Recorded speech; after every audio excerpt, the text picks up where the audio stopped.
My name is Terrence, and I am 58 years old. For 35 years, I worked as an electrician, climbing poles in blizzards and sweating through summer heat, all to give my family everything they needed. I thought I knew what sacrifice meant. I thought I understood love. But nothing prepared me for the moment I looked into a mirror and watched my own daughter slip a strange white powder into my soup. She thought I was not looking. She was wrong. Before we begin, let me know where you are watching from today. Drop a comment below, hit that like button, and subscribe if you have not already. What I am about to tell you changed my life forever. Let me take you back to the beginning, because you need to understand who I was before that terrible evening. You need to know what I gave, what I sacrificed, and why that moment at the dinner table shattered everything I believed about family. I spent 35 years working for the electric company in a small town in Ohio. Not a glamorous job, not the kind of career that gets you invited to fancy parties or earns you respect at country clubs. But it was honest work, and it provided for my family. That was all that ever mattered to me. I remember those winter mornings when the temperature dropped to 15 below zero. My fingers would go numb inside my gloves as I climbed utility poles that stood 50 feet tall, sometimes higher. The wind would cut through my jacket like a knife, and I would tell myself the same thing every single time. This is for Doris. This is for Meredith. This is for them. My hands tell the story of those decades. Calluses thick as leather. Scars from electrical burns that never quite healed right. Knuckles that ache when the weather changes. Every mark on these hands represents a choice I made, a sacrifice I embraced willingly. I never complained. Not once. Because when I came home to my wife and daughter, when I saw their faces light up, every bit of pain melted away. Doris was my everything. We met when we were both 18 years old at a summer fair in our hometown. She was working at the lemonade stand, her hair pulled back in a ponytail, laughing at something her friend said. I walked up to buy a drink, and I swear my heart stopped the moment she looked at me.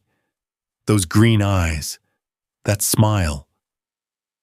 I knew right then that I would spend the rest of my life trying to make her happy. We got married 2 years later in a small ceremony at her parents' backyard. Nothing fancy, just family friends and the two of us promising forever to each other. I meant every word I said that day. Every single word.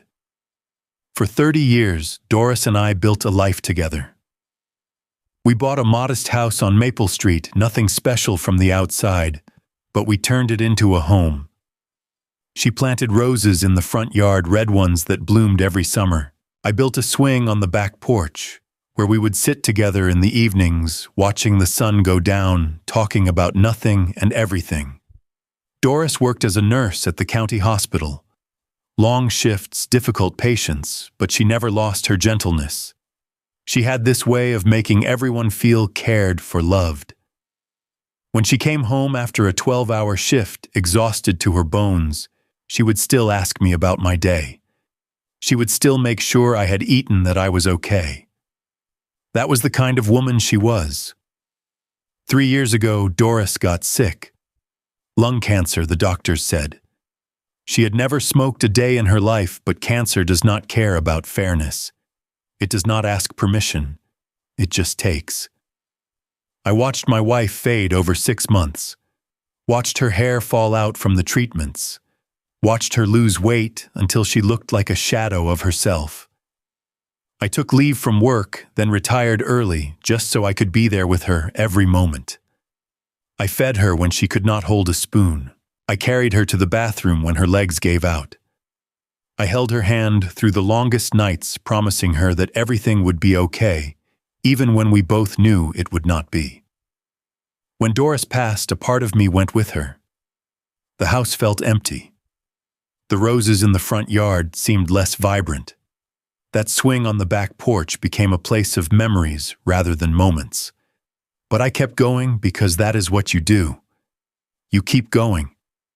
And I had Meredith, my daughter, my only child. The greatest gift Doris and I ever created together. Meredith came into this world when I was 28 years old. I remember the moment the nurse placed her in my arms, this tiny bundle of pink cheeks and delicate fingers. She looked up at me with those big eyes, Doris's eyes, and I made her a silent promise. I would protect her. I would give her everything. I would never ever let her down. She was such a bright child, curious about everything, always asking questions, always wanting to learn. I taught her to ride a bicycle in the driveway when she was 6, running behind her with my hand on the seat until she found her balance. I read to her every night before bed, adventure stories and fairy tales, doing different voices for all the characters, until she giggled herself to sleep. Meredith would climb onto my lap after dinner and say, "Daddy, when you get old, I'm going to take care of you just like you take care of me." I would kiss her forehead and tell her that day was far away, but secretly those words filled my heart with warmth. She meant them. At least I believed she meant them. I sacrificed opportunities for her. Turned down a promotion that would have meant more money but longer hours because I wanted to be home for her school plays and soccer games. I saved every extra dollar for her college fund, driving the same pickup truck for 15 years, while my coworkers bought new cars. I wore the same work boots until they fell apart, patched my jackets instead of buying new ones. Everything extra went to Meredith. When she graduated from college with a degree in finance, I sat in the audience and cried. Not sad tears, proud tears. My daughter had made it. All those sacrifices, all those years of climbing poles in freezing weather, they had been worth it. She was going to have the life I never had. She was going to be successful, happy, secure. I believed in her completely. I believed in our bond. I thought that no matter what happened in life, no matter how much time passed or how far apart we might be, that connection between father and daughter would remain unbreakable. I was wrong. Everything started to change when Meredith met Derek. She was 26 years old, working at an investment firm in Columbus, about 2 hours from our little town. I was proud of her career, proud of the independent woman she had become. Doris and I would drive down once a month to have dinner with her, to see her apartment, to hear about her life. Those visits were the highlight of our month. Then one dinner, Meredith told us she had met someone. His name was Derek, and he worked at the same firm. He came from a wealthy family, she said. His father owned a chain of car dealerships across the state. He drove a luxury sedan and wore suits that probably cost more than my monthly pension. I wanted to be happy for her. I told myself to keep an open mind. But the first time I met Derek, something felt wrong. Nothing I could put my finger on exactly. Just a feeling in my gut, the same instinct that had saved me from dangerous situations on the job more times than I could count. We met at a restaurant. Derek had chosen some upscale place with white tablecloths and waiters in formal attire. Doris and I showed up in our Sunday best, which suddenly felt shabby compared to everyone else in the room. I saw Derek glance at my hands when we shook his eyes, lingering on the calluses and scars. His smile did not quite reach his eyes. Throughout dinner, Derek talked mostly about himself, his accomplishments, his family's wealth, his plans for the future. He barely asked me a single question about my life, my work, my interests. When I mentioned that I had been an electrician for 35 years, he nodded politely but changed the subject almost immediately.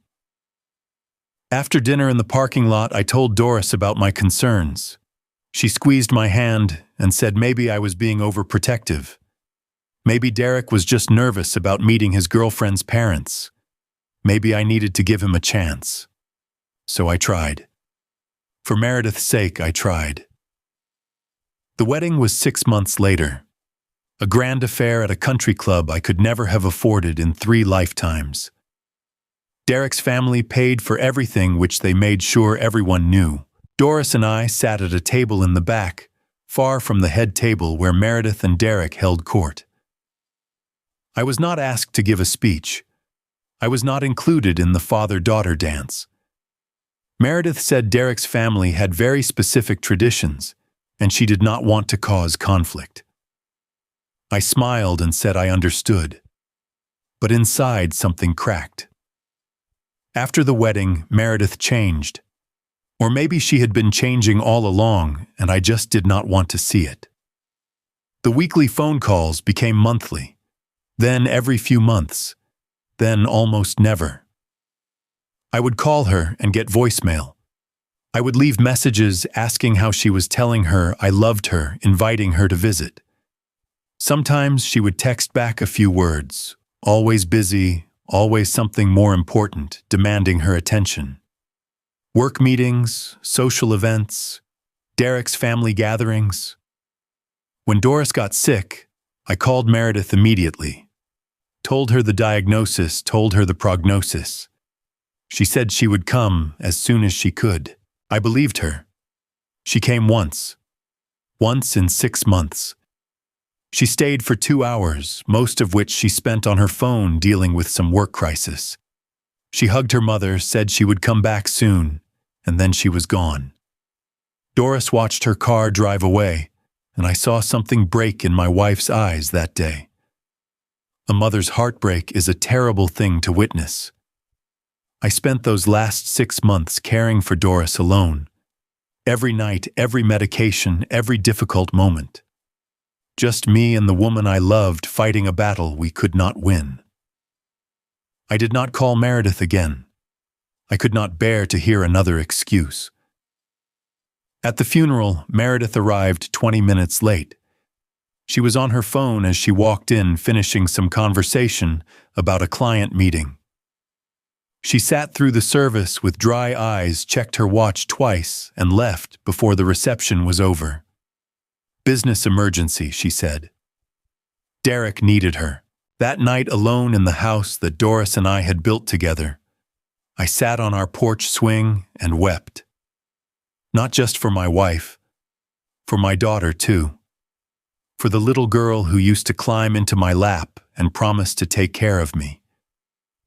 That girl was gone, replaced by a stranger I no longer recognized. In the 2 years after Doris passed, I could count on one hand the number of times Meredith contacted me. A text on my birthday. A brief call at Christmas, 5 minutes between one party and the next. Nothing more. I told myself she was busy. I told myself marriage was an adjustment. I told myself that someday, somehow, my daughter would come back to me. But deep down, I knew the truth. I had lost her. Not to death like Doris, but to something else. Something I did not understand. One afternoon, I decided to visit Meredith unannounced. I drove the 2 hours to Columbus, bought flowers, and showed up at her house. It was a big house, much bigger than the one I had raised her in, with a circular driveway and columns by the front door. I walked up the steps, rehearsing what I would say, hoping to reconnect. Through an open window, I heard voices. Meredith and Derek talking in the kitchen. He is always going to be around, Derek was saying. Your father, I mean. Like a weight around your neck, working class, no connections, no sophistication. What are our friends supposed to think? Meredith sighed. I know. I just feel guilty sometimes. Guilty about what he made his choices in life. Not your problem. Just keep him at a distance. We do not need him complicating things. I stood there on the porch, flowers in my hand, heart shattering into 1,000 pieces. I did not knock. I did not announce myself. I simply turned around, walked back to my truck, and drove home in silence. That night, I threw the flowers away. I sat in the dark living room, staring at photographs on the mantel. Meredith as a baby, Meredith at her graduation, Meredith on her wedding day, pictures of a daughter who no longer existed. I did not reach out to her again. I waited. I hoped, but I did not chase someone who clearly did not want to be caught. Life became quiet, simple, lonely. I kept the house clean, maintained, the yard went through the motions of living. But the joy was gone. The purpose had faded. I was just an old man in an empty house waiting for something I could not name. And then, out of nowhere, Meredith called. It was a Tuesday afternoon, about 2 years after Doris had passed. I was in the garage organizing tools I rarely used anymore when my phone rang. I almost did not answer when I saw her name. Almost let it go to voicemail like she had done to me so many times. But I answered, because despite everything, she was still my daughter. Daddy, her voice sounded different. Softer, almost vulnerable. Meredith, it has been a while. I know it has, and I am sorry. I have been doing a lot of thinking lately, and I realized how absent I have been. How wrong that was. You are my father, and I have not treated you the way you deserve. I did not know what to say. Part of me wanted to hang up, protect myself from more disappointment. But another part, the part that remembered holding her as a baby, that part could not resist. I was hoping I could come visit, she continued. Spend some time with you. Maybe cook you dinner like old times. I miss you, Daddy. I really do. Those last 3 words. I miss you, Daddy. They broke through every wall I had built. They made me forget the overheard conversation, the missed funeral moments, the years of silence. In that instant, I was just a father who wanted his daughter back. I would like that, I heard myself say. I would like that very much. The next 3 days were a blur of preparation. I cleaned the house from top to bottom, scrubbing floors, washing windows, dusting corners that had not seen a cloth in months. I bought fresh flowers for the living room, yellow roses like the ones Doris used to grow. I went to the grocery store and bought ingredients for all of Meredith's childhood favorites. When her car pulled into the driveway, I stood at the front door like a child on Christmas morning. She got out, and for a moment I saw the little girl she used to be. Same eyes, same smile. She ran up the steps and hugged me, and I held on like I was afraid she would disappear. Daddy, she whispered, it is so good to see you. I could not speak. I just held her. That first evening was wonderful. We sat on the porch swing, the one where Doris and I used to watch sunsets, and we talked. She told me about her life, her work, her hopes. I told her about my days, my routines, my memories of her mother. It felt like healing, like something broken was finally being mended. She said she wanted to stay for a few days, help out around the house, spend quality time together. I could not have been happier. But as the days passed, something started to feel off. Meredith asked a lot of questions. Not the kind of questions a daughter normally asks. She wanted to know about the house, when I had bought it, how much it was worth now. She asked about my savings, my pension, my life insurance policy. She framed it as concern for my future, wanting to make sure I was taken care of. But the questions kept coming more specific each time. I noticed her walking through the house with a measuring eye like she was appraising it. I caught her taking pictures of rooms when she thought I was not looking. I heard her making phone calls outside, her voice low, talking to someone about timelines and paperwork. One evening, I walked past the guest room and heard her on the phone with Derek. Just a few more days, she was saying. I need to find the deed and his bank statements. Once I know exactly what we are working with, we can move forward. Move forward with what I did not ask. I did not confront her. I just filed it away, adding it to the growing pile of suspicions I was trying to ignore. I wanted so badly to believe this visit was genuine. I wanted to trust my daughter. But 35 years of working with electricity teaches you to recognize danger signs.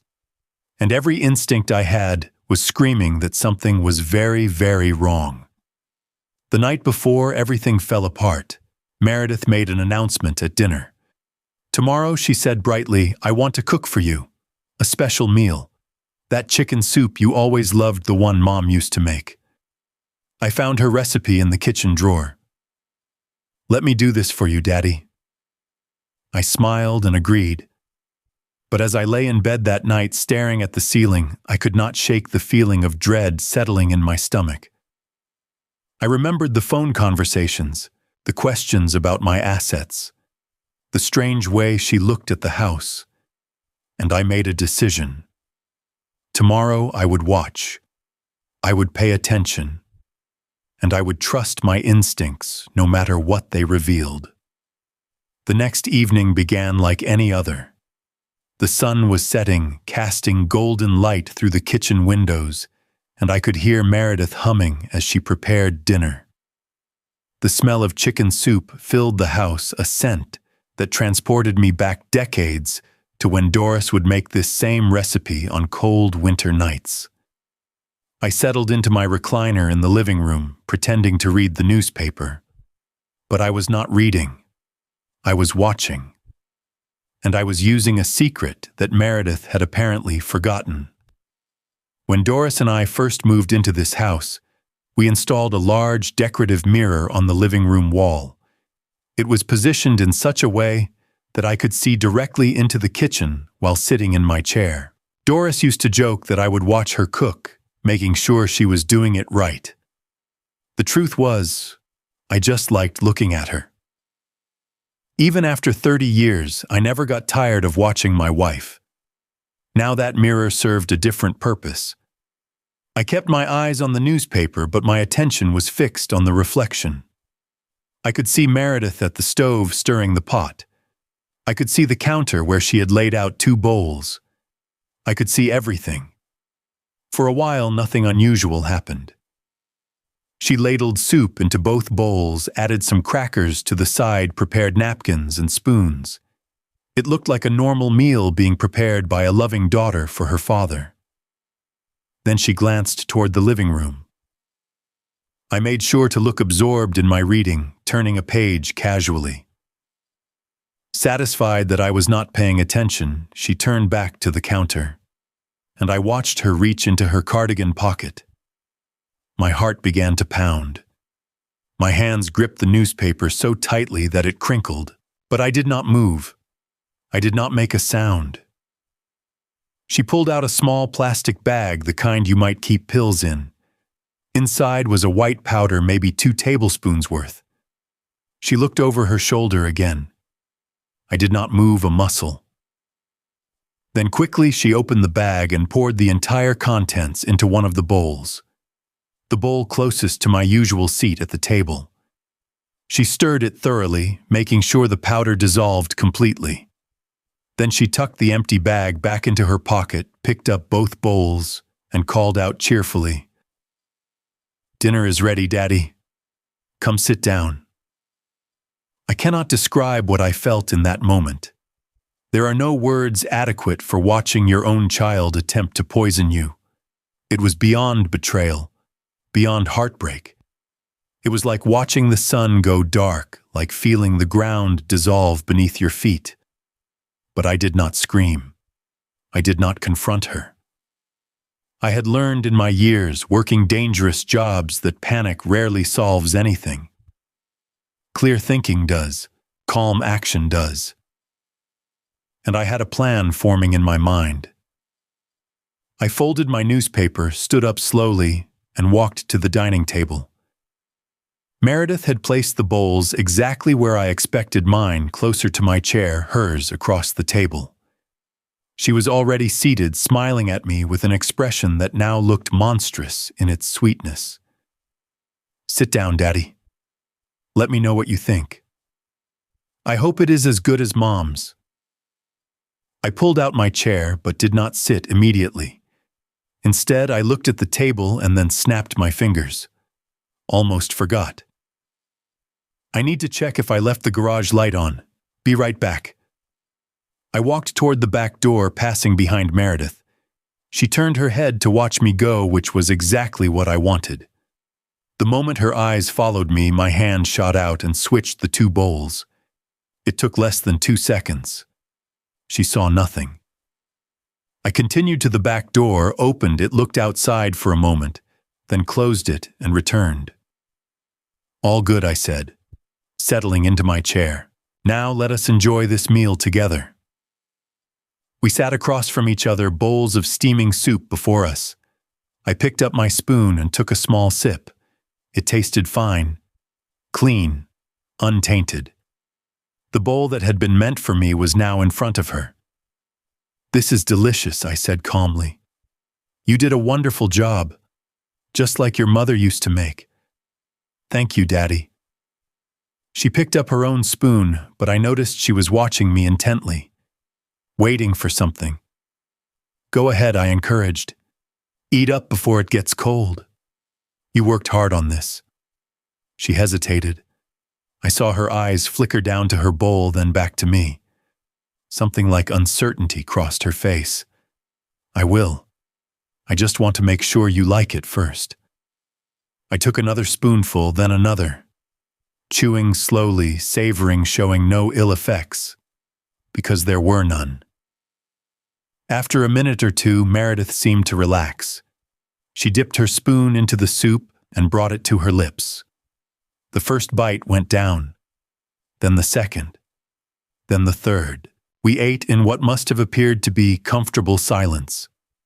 She asked about my day, and I gave mundane answers. I asked about the weather forecast, and she responded automatically. All the while, I watched her consume spoonful after spoonful of the soup she had prepared for me. When she was about halfway through the bowl, I noticed the first sign, a slight flush creeping up her neck. She touched her forehead with the back of her hand. Is it warm in here? She asked. It feels warm. I shook my head. Actually, I was thinking of turning on the heat. Feels a bit cool to me. She continued eating, but more slowly now. Her hand trembled slightly as she lifted the spoon. Beads of sweat formed at her temples. She was starting to look uncomfortable. Daddy, I do not feel well. Maybe the soup was too rich for me. I tilted my head with paternal concern. Oh dear. Perhaps you should finish eating. Food poisoning often feels worse on an empty stomach. Best to push through. Her face had gone pale. She managed a few more spoonfuls, then suddenly pushed back from the table and rushed toward the bathroom. I heard the door slam, then the sounds of violent retching. I remained at the table, my hands folded in front of me, my expression calm. Inside, I was anything but calm. Inside, I was mourning the daughter I thought I knew, the child I had raised with such love and hope. But I could not let grief paralyze me. Not now. Not when there was still a confrontation to be had. After several minutes, the bathroom door opened. Meredith emerged, slowly gripping the wall for support. Her makeup was smeared, her hair disheveled. She looked at me with wide, frightened eyes. I remained seated, watching her steadily. Come sit down, Meredith, I said quietly. I think we need to have a conversation. She did not sit. She stood in the doorway between the hall and dining room, swaying slightly, her face a mask of confusion and dawning horror. Daddy, what is happening? I feel terrible. Something is wrong. I nodded slowly. Yes, something is definitely wrong. Why do you not tell me about it? I do not understand. I let the silence stretch between us. Then I spoke, my voice steady despite the earthquake happening inside my chest. I saw you, Meredith. The mirror. I watched you put something into my soup. Her face went through several transformations in rapid succession. Confusion to shock. Shock to panic. Panic to desperate denial. I would never, Daddy, you are imagining things. I stood up from my chair, moving slowly, keeping my eyes fixed on hers. Do not lie to me. Not now. Not after everything. I watched you take a plastic bag from your pocket. I watched you pour white powder into the bowl you planned to serve me. I saw it all. The denial crumbled. She sagged against the door frame, tears beginning to stream down her face. It is not what you think. Then tell me what it is. Tell me what you put in that soup. Tell me why my own daughter is trying to drug her father. Meredith sank to the floor, her back against the wall, sobbing. The sight of her like that, so broken and pitiful, might have moved me once. But I had watched her pour that powder. I had seen the calculated look in her eyes as she did it. This was not impulsive. This was planned. It was just sleeping pills she choked out. Strong ones. I was not trying to hurt you, I swear. I just needed you to sleep deeply so I could look through your things. Your papers, your bank accounts. Derek said we needed to know exactly what your estate was worth. I felt the blood drain from my face. My estate. Like I was already dead. Like I was just an obstacle between them and what they wanted. The bag. Show me. She pulled the empty plastic bag from her pocket with shaking hands and held it out. I took it, examined the residue, read the faded label that had been written in marker. This is not over-the-counter medication, I said. This is prescription. High-dose sedatives. The kind they give to patients with severe insomnia. At my age, with my heart condition, this could have killed me. Meredith's eyes went wide. No, Derek said it was safe. He said you would just sleep for a long time, long enough for me to find everything and copy it. He said there would not be any permanent effects. Derek told you that. And you believed him. You trusted Derek over your own father's safety. She had no answer. Her sobs were the only sound in the room. I stood over her, looking down at this stranger who wore my daughter's face. 30 years of memories collided with this moment. The little girl who rode on my shoulders. The teenager who argued with me about curfews. The young woman who walked across the stage at graduation. All of it felt like a dream now. Someone else's life. Tell me everything, I said. Tell me why. Tell me what could possibly make you do this. And slowly, painfully, she did. Derek had been lying to her for years. The successful career, the wealthy family, the bright future, it was all built on sand. He had developed a gambling addiction that spiraled out of control.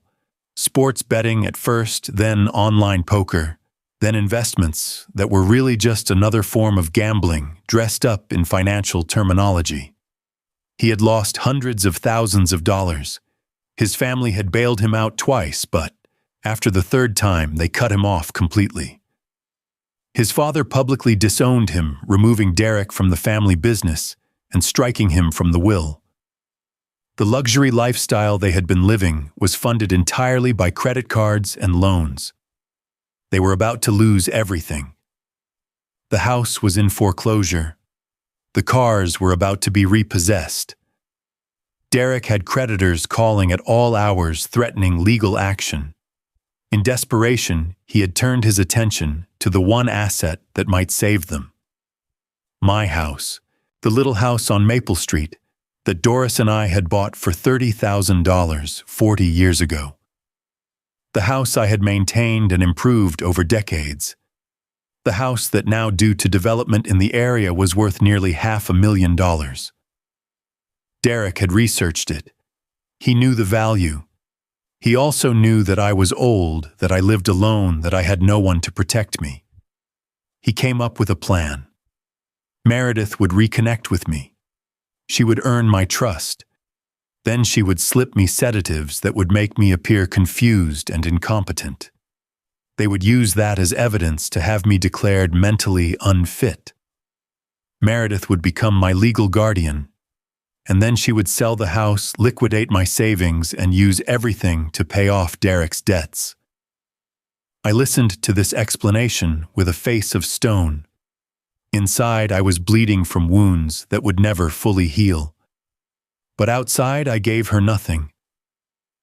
"When did you stop seeing me as your father?" asked quietly. "When did I become just a line item in a spreadsheet Meredith could not meet my eyes? I never wanted this. I love you, Daddy." But Derek said if I did not help him, he would leave me. He would take the children and make sure I never saw them again. I was scared. I did not know what else to do. So you decided to destroy me instead. I was not going to destroy you. You would have been fine, just in a facility somewhere taken care of. And I would have visited. I would have made sure you were comfortable. Comfortable. In some nursing home drugged into compliance while you sold everything I ever worked for. That was your plan for me. The brutality of it hung in the air between us. She had no defense. There was no defense. I walked to the phone and stood there for a long moment. She watched me, terrified. "Please," she whispered. "Please do not call the police. I will go to prison. I will lose my children. Please, Daddy." I picked up the receiver, held it, thought about 35 years of climbing poles in the freezing cold. Thought about Doris and her roses and our evening swing on the porch. Thought about a little girl who once promised to take care of me. Then I put the phone down. "I am not going to call the police," I said. Relief flooded her face. "Thank you. Thank you, Daddy. I swear I was not finished. I am not going to call the police because I do not want you in prison. But understand this clearly, Meredith. From this moment forward, you are no longer my daughter. But tomorrow morning, I am going to see my lawyer. I am going to remove you from my will entirely. This house, my savings, everything I own will go to charity. There will be nothing for you. Nothing for Derek. You gambled on stealing from me and you lost. Daddy, please. We can work through this. I made a mistake. People make mistakes. A mistake is forgetting a birthday. A mistake is saying something hurtful in anger. What you did was calculated, premeditated. You looked at me and saw nothing but dollar signs. That is not a mistake. That is a revelation. Headlights swept across the windows. A car pulling into the driveway. We both knew who it was. "That will be Derek," I said. "Come to see how your plan worked out. How about we share the good news with him together?" Meredith went even paler if that was possible. "Daddy, no. He will be furious. You do not know what he is capable of. I know exactly what he is capable of. I know he convinced you to poison your own father. I know he threatened you with losing your children. I know he is a coward who sends others to do his dirty work. And I know that cowards fold when confronted directly." The front door opened. Derek walked in all smiles and false charm. "Terrence," he said smoothly. "Good to see you. Meredith told me you two were having a nice visit." He looked at his wife, taking in her tear-stained face, her disheveled appearance. His smile flickered. "Is everything all right?" I stepped forward. "No. Everything is not all right. Your wife just confessed to trying to drug me so you two could steal my home. I know about your debts. I know about your gambling. I know about your plan to have me declared incompetent." Derek's expression went through rapid changes, settling finally on aggressive denial. "I do not know what she told you, but I held up my phone. I have been recording this entire conversation. Everything your wife said, every detail of your scheme. If you want to deny it, feel free. I will just send this to my lawyer and the police. and maybe a few journalists who might find it interesting. Derek went pale.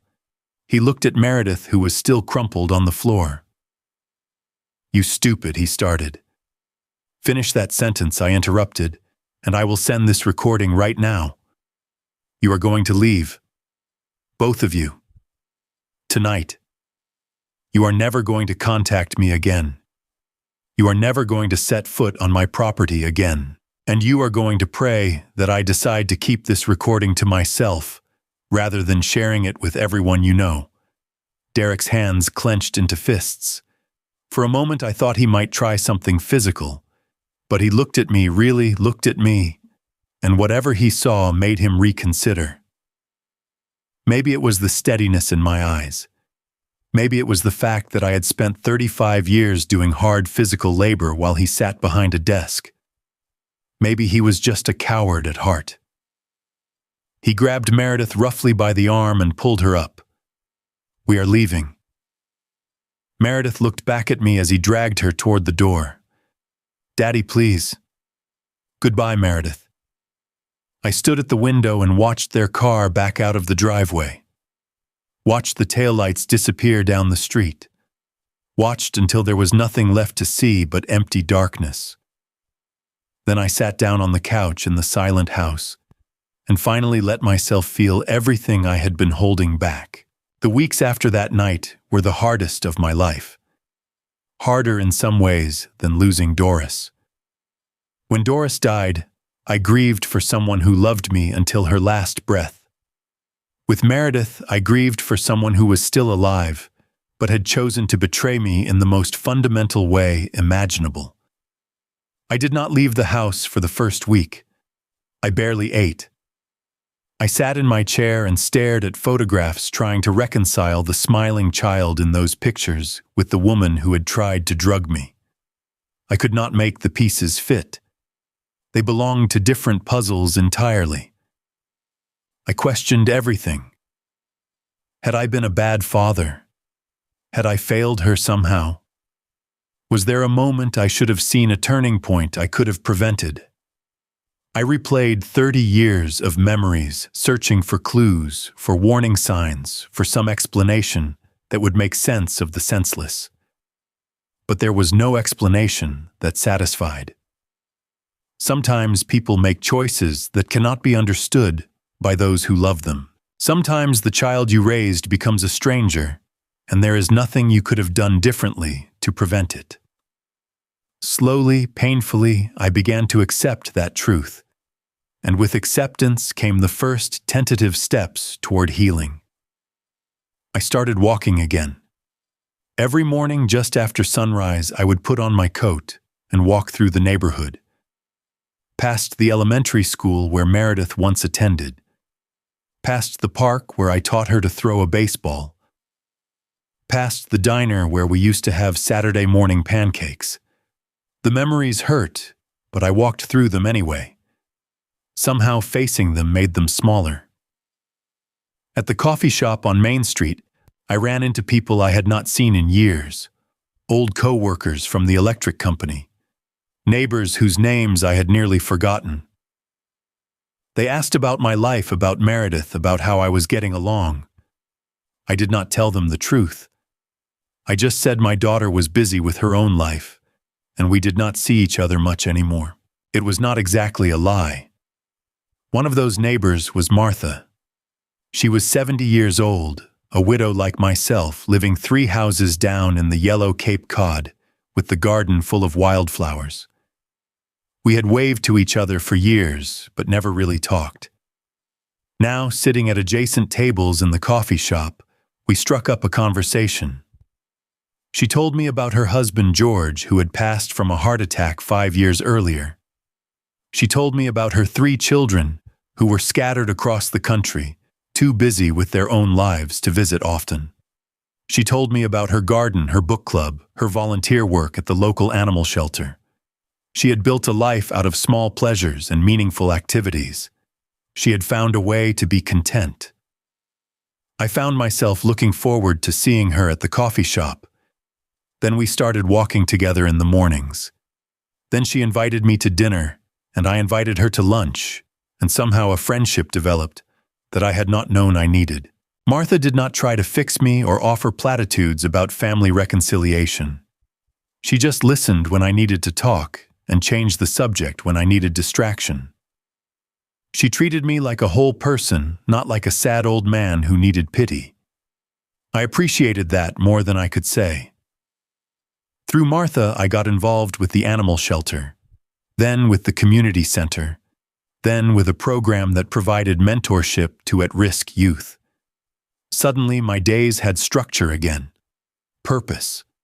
I was contributing something, making a difference in small ways that added up to a life worth living.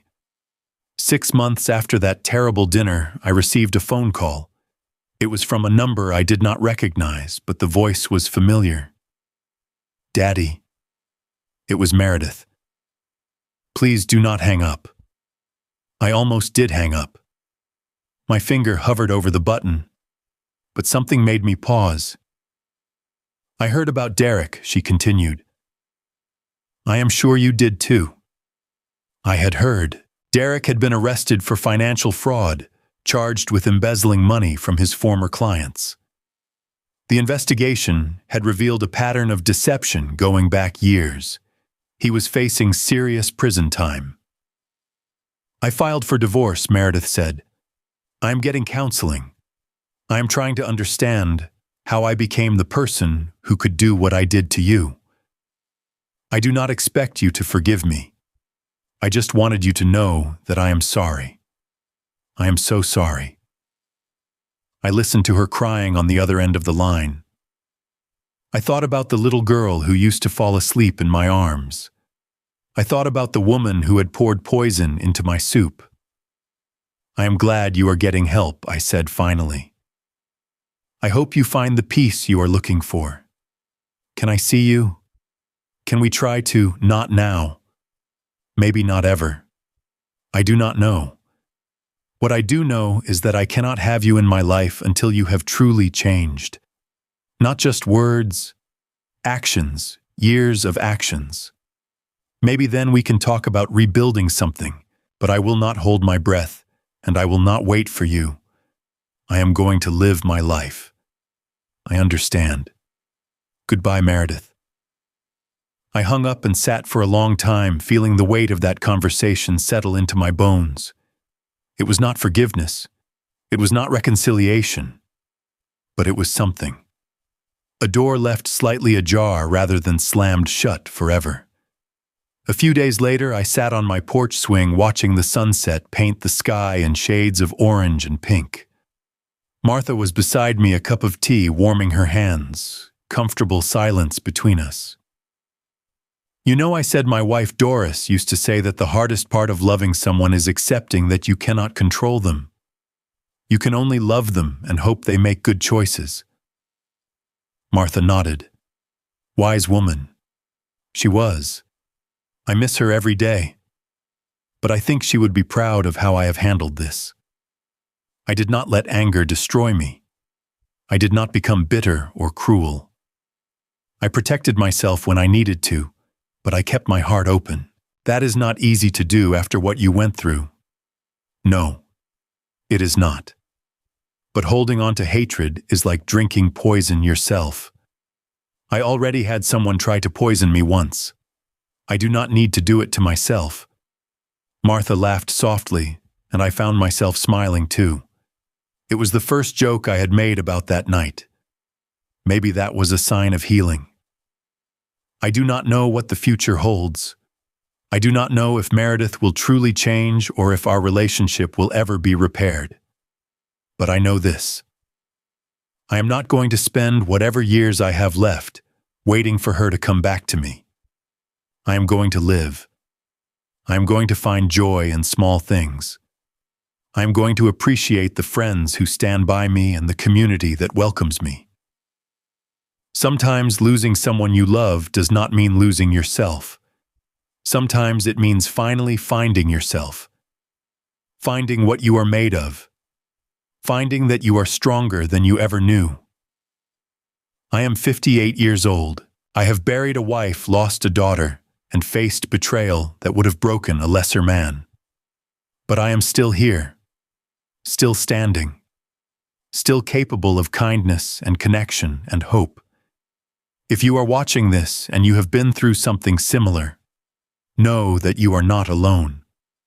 Know that survival is possible.